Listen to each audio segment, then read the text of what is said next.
Several years ago, my son Caden and I were hunting up in Duncannon. We were tracking a deer that I had shot with my bow.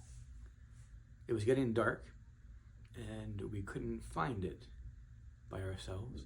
So I called my friend Ron to see if he could come out and help us track this deer, to which he agreed, thankfully. So in waiting for him to come, we had to make a choice.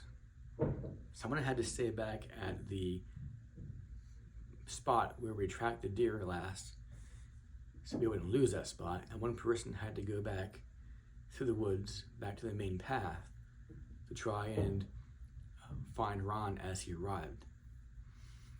At the time, my oldest son Caden was a young teenager, and I don't quite remember how we made the choice, but I was the one that was going to stay behind in the middle of the woods, and he was the one that was going to go and find the path to welcome Ron. So I pointed him in the right direction.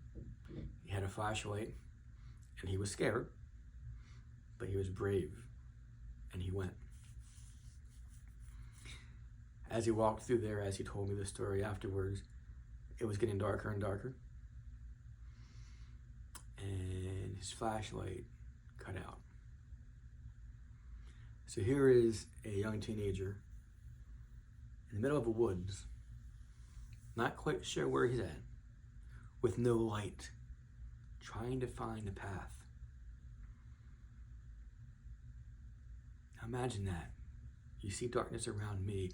Imagine you being in the middle of the woods with nobody around. He was screaming out for me, but I couldn't hear him, and nobody responded. He was scared. He prayed to God for help and guidance. And somehow, he found his way back to the tree stand where we were. I believe he climbed that tree stand and just had this conversation with God and himself about safety, help, guidance, protection.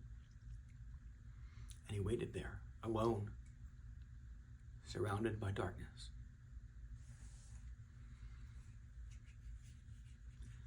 Then, after some amount of time, he saw a light in the distance.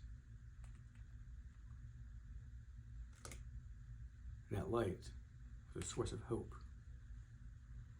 That light, no matter how small it was, because it was tiny,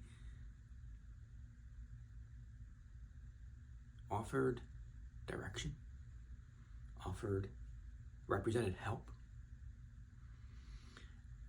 It represented the hope that that person holding that light was indeed my friend who had come to help. So my son got down from that tree and walked towards the light. Eventually found the path and where Ron was, and indeed it was Ron. And I brought my son much peace. And eventually they both came and found me. Now, we didn't find the deer until the next day.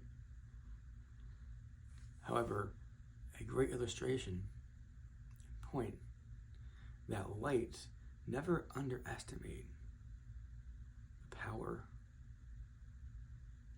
of the light.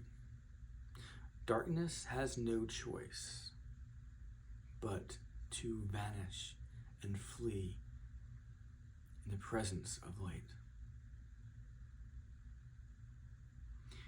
In the reading that we have been reading through in our devotions the past few weeks, John chapter 1, verse 5 says, "And the light shines in the darkness, and darkness has not overcome it." Light prevails over darkness every single time. No matter what illusion darkness may give, no matter what it conceals, light always wins. This second week of Advent, we we celebrate the peace that comes from the Prince of Peace, Jesus. May his light guide. May his light restore. May his light offer you hope and peace, knowing that he is the way, he is the truth, he is the light, he is indeed the Prince of Peace.